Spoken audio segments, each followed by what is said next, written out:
Bonjour everyone, Pantoufleee here today for a new video in which we're going to discuss about Blitz. I have plenty of things to talk about, but I want you to know that we are not going to focus either on a tank specifically or a playstyle or even a league.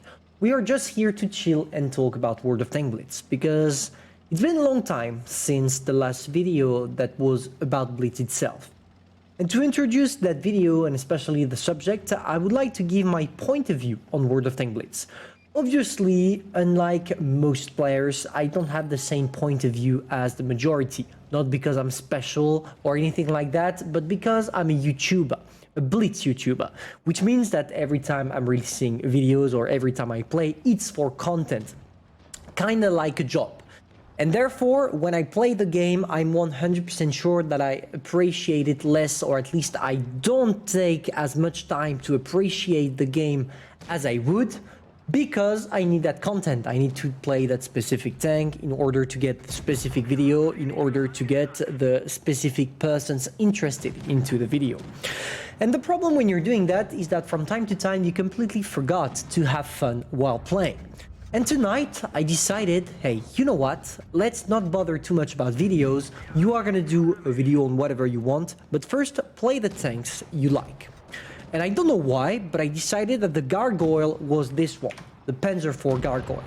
And it made me realize that wargaming is effectively giving us a lot of juicy rewards completely for free that are improving our playstyles, that are also improving our fun into the game, because obviously the gargoyle being a derp gun, it's hilarious to be able to play it, especially in regular modes, but it's also the case in fun modes. I mean, when you are playing in a prizing and you get 40% more damage and the double shot using the gargoyle, you can be 100% sure that you will just destroy pretty much everything you will encounter, regardless of tier 5 or tier 6.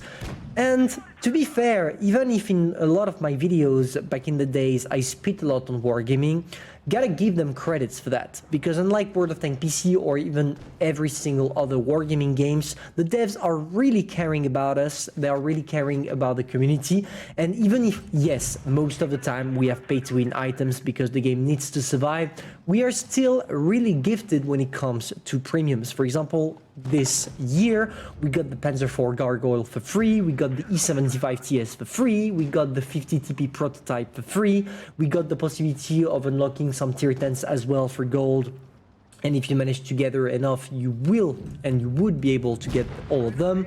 Plenty of other rewards I did not mention, and I felt like by giving us all those juicy rewards, wargaming allows us to have more fun.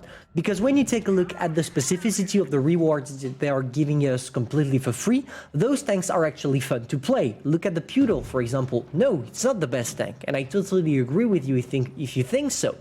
But keep in mind that this tank makes you credits, is like a Panther but at tier 6, and it's really enjoyable for the vast majority of players. Same for the gargoyle, same for the 50 TP prototype. And in a second time, talking about the 50 TP prototype, I also believed or also thought to myself, when I'm playing Blitz, because I have around 40,000 games in the game, which represents roughly 4,000 hours of playing. And I'm still playing it, and even if I do it for the job, for the sake of YouTube videos, I still have some fun from time to time. And when I think about it, I know why I'm having fun. Because despite all tanks being uniformed after the 6.5 update, or 5.5 update, sorry, because now it was a long time ago, when wargaming decided to change a little bit the tanks and obviously remove the funny ones from the tech tree, so the derp guns, I realized that even if they are doing as much as they can to hold the player base, they are still losing players over those weird decisions. Because when you take a look at what's fun, what makes a tank fun in the game, we are obviously going to talk about two things: mobility and gun. Because the armor is not necessarily a factor of fun, but the mobility allows you to go fast, to go wherever you want, whenever you want. And being able to do that, it allows you to get some flexibility, and it also allows you to try new tactics that you couldn't try, for example, with a T95 that only goes to 12 kilometers per hour.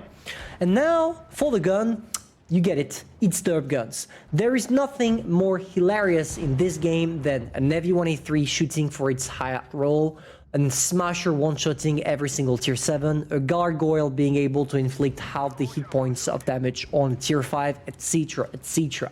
And derp guns, in my opinion, are as fun as they are dangerous. Because in one point, the player in me tells me, yes, Wargaming, please implement more derp guns, because that's what we love, this is what we find hilarious.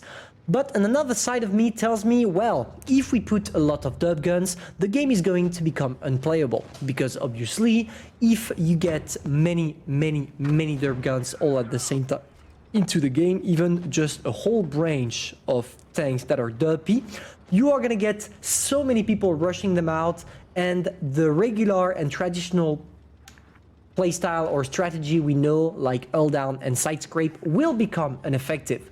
Because you're doing hull down and side scrape because you are sure that you can't get penetrated, right? When you take your E75 and you just poke with your turret, you expect bounces. But if you get a derp gun in front of you and the guy is shooting with HE, yes, it's not going to be a lot of damage. Maybe you're only going to take 100, maybe 200. But you are going to be pissed and you're going to think, okay, I'm not going to poke anymore because after all, I don't have an unlimited amount of hit points. I need to be careful, and maybe it's not wise to spend my hit points right now on that derp tank. And therefore, this is why I think that it's important in your garage to acquire all the derp guns of the game. Because Wargaming is not releasing a lot of them, and every time they do, it's either they failed something and it makes the tank broken, like the Smasher, or they gave it to everyone by balancing it correctly and only allowing the skill to separate the good players with the tank and the bad players, and you get yourself the Panzer IV Gargoyle. Maybe I'm wrong, maybe you think that I'm totally out of my mind by telling you that the derp guns are the most hilarious tanks, but the best example we have is the KV-2. KV-2 back in the days was just the tank to play. It was the case in World of Tank PC, it was the case in World of Tank Blitz, it was the case everywhere. And as the game developed and kept going and going, the KV-2 was less played. Not because it lost its popularity, but rather because the Smasher changed the game, and the Smasher was just the daddy, the KV-2 daddy. And of course, when you get yourself the Smasher, which is way better in every single aspect, you would rather play it. Take a look at the game right now, there are more Smashers than KV-2 playing, and it's logic. But are derpy tanks enough for you to have some fun? In my opinion, no. Because once you acquire all the derp guns, let's say that you kind of get bored about the game and you're thinking to yourself, well, okay, one-shotting things is fun, but at one point, you're just doing the same thing again and again, and it's repeating, right? And this is how Wargaming allow themselves to create new strategy. Auto-reloader, auto-loader. What else do we have? The Hori gun with the AP+. All those kind of small mechanisms, and the latest being introduced was the M6O with the reverse track when you got the tracks destroyed. All of those aspects make the game relevant, in my opinion, and probably the best tank game right now. But there is a threat, and you already know what the threat is all about. It's Tank Company. I know a lot of people are overhyping Tank Company because they think, okay, because Tank Company is is right around the corner, Wargaming will die, they will no longer have the player support, and a lot of people are threatening Blitz, like, yeah, I'm gonna go on Tank Company. But guys, even if Tank Company has some really big chances to be a great game, like the 15 versus 15 game modes, new tanks, new designs, models, etc. I don't think that both Tank Company and Blitz are enemies. I think they are complementing each other, for the simple fact that the games we're talking about are similar but different. If Tank Company was about to be released on PC directly, it would be a direct contester to World of Tank, because both tanks are featuring the same mechanisms. But here, guys, it is not the case. We are having... Wait, I need to focus a little bit on that shot in order not to fail. And of course I failed. I was saying, here, as we have a 7 versus 7 matchmaking and a 15 versus 15 matchmaking, I don't feel like Blitz should really fear Tank Company. But as they do fear them, they are giving us countless of rewards those days. The devs are working really hard, allowing us, oh my gosh, that's really frustrating, allowing us to get plenty of rewards completely for free, and this is for the best of every single one of us.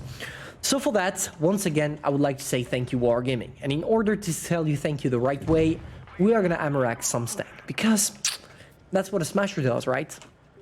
And so, every single thing Wargaming will do right now, starting from the announcement of Tank Company being released soon, will go into the favor of free-to-play players. They will do everything they can to keep the player base. This is why they just announced the 60GP and poof, they already teased us on the T100 Lite and the Object 268 version 4.